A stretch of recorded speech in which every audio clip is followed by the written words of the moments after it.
وبه نستعين على أمور الدنيا والدين وصلى الله وسلم على رسول الله صلى الله عليه وسلم إن شاء الله تعالى قلبت وحرمنا ديلا إدمو إنا حوها يلكان عن دليل الصوماليات جودهان عن لها ظلنا عيدا كحوق دلك الصوماليات يجودهان دليل الصوماليات إنا لها ظلنا يلكان ما أنت يكو سابسنت قبضينا وحن لدى قالما إنه قال خوارجه والنبي جاء ونرشي عليه الصلاة والسلام علامتها إليهن إتمامها إليهن النبي جاء نقول عليه الصلاة والسلام آخر زمان وحيمات دون قوم دنيرة دبالة كهلا يقول كالنبي جاء عليه الصلاة والسلام دين تيكبحها يصير جموك قانسوا قبحوك مال الله ما شاف قارتين كدلة محايا للدل كذا أجر يقصون ما علمت قيامها أجر وين أيكيلي سال دجالنك خوارجته ومجا دنيرة حنبارسنا الشباب اللي يرهدوا أما داعش نبينا عليه الصلاة والسلام وقال نشرج إن يهين أمة النبي محمد كوه وشرط بدن هم شر الخلق والخليقة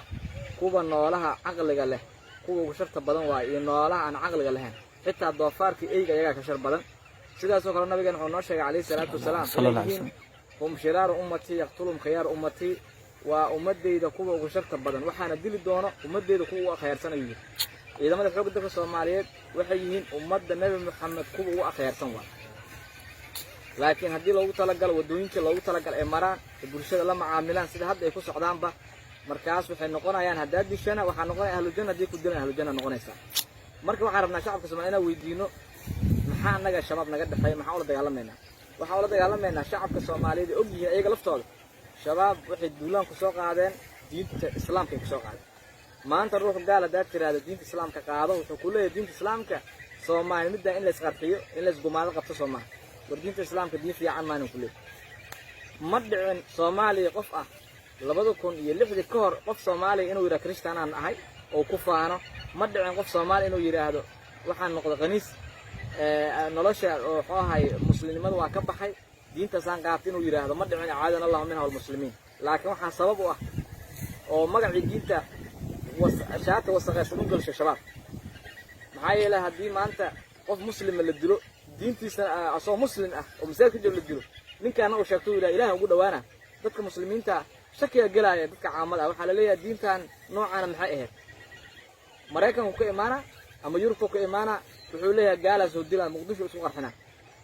مركب علينا هاي ومد الصوماليين وجادان ذكر وذكر أهل الإسلام كديلا يقتلون أهل الإسلام ويدعون أهل الأوطان ذكر الإسلام كيهلكو أي ديلان خوارجته وحين كتر عن ذكر صنامير عابده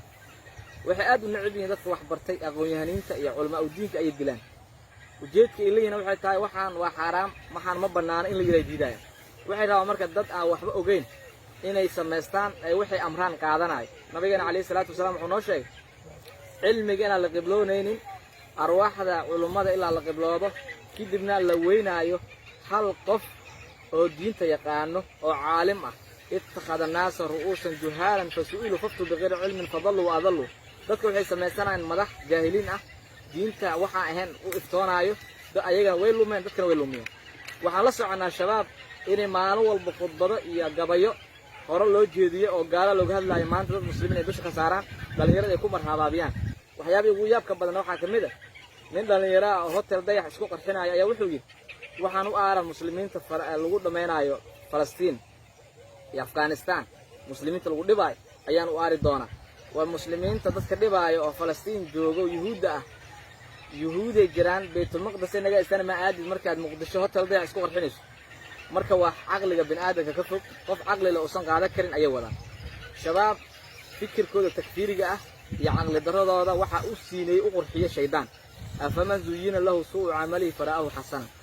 ذاتك عمل حن أي سمين عيان شيطان أي أقرحنا عمل كذا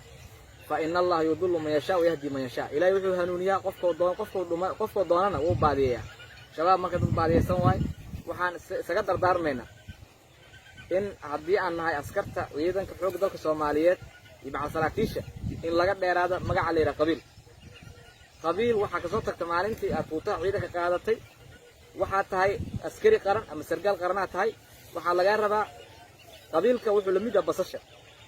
بصشة كل ما لفيقه ولف كلا يكون إيمانيسا قبيلك ما أنت هداد غير الدفوع دجالنتو بريتو وحا أركيسا هذا إن معذرة هذا نقول سكوي 60 وسكوي دجاليسين غير عدد الحسنة اللي يكون غير عدد الحسنة اللي يسود له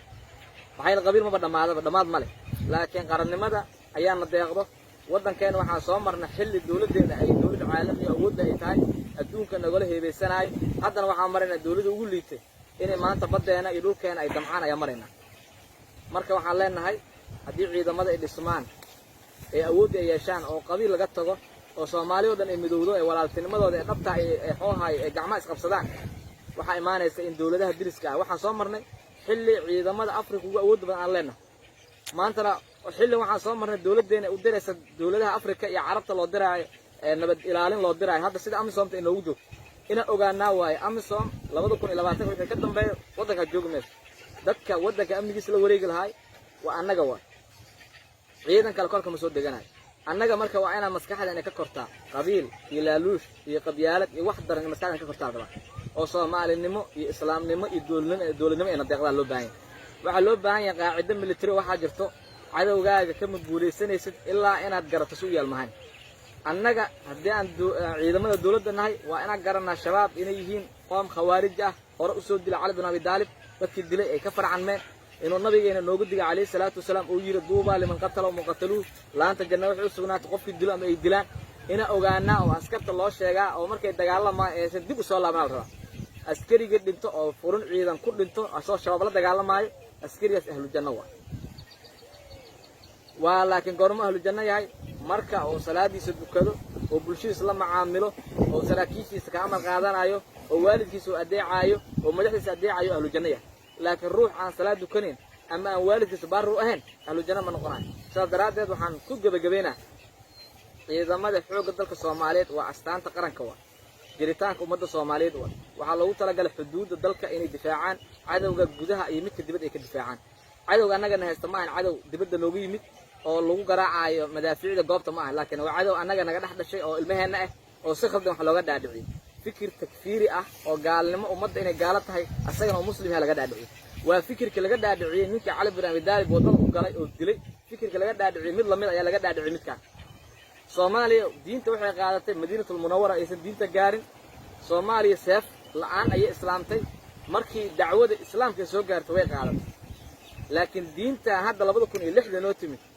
oo la leeyahay ummadda Soomaaliyeed gaalo waa diinan garan karna ma sidaa daraadeed waxaan leenahay ciidamadeena sharafta leh difaaciyada ku jiraan cadawga ka guuleysteen wax yar ayaa noo dhiman insha Allah ta'ala wana ka guuleysan doonaa laakiin waa inaan isku kalsoonaana waa inaan iska kala dambeynaa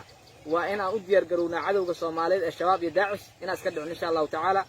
waxaan u mahad celinaa mar labaad iyo mar saddexaad saraakiisha ciidanka xoogga dalka Soomaaliyeed guud ahaan waxaan halkaan ku soo gabagabeynaa muxaadaradeena gaabneed aan uga hadlaynay fikirka shabaabka ummadda ay ku khaldayaan iyo ayaga wixii diinta ay ka qabto iyo waxa uu dagaalamaan inay tahay oo kaliya diintii islaamka oo loogu talagalay in ummadda lagu badbaadiyo ay ummadda ku gumaadaan ay magaca diinta sheeganayaan maanta dad dibadaha qaar tagto Abdullahi ali yiraahdo ama Abdurrahman ali markay tiro waa laga carara maxay la magacyada waa wanaagsanaay oo Ilaahay uu yiri subhanahu wa ta'ala nabigeena uu alayhi salaatu wasalaam magacyada loogu jecel ilaahtiisa waa Abdullahi wa Abdurrahman Ahmed iyo Muhammad iyo Abdullahi iyo Abdurrahman iyo Abdul Aziz iyo magacyada la baxad adduunka markaa tagto laga kala carara argixisa lagu maleeyo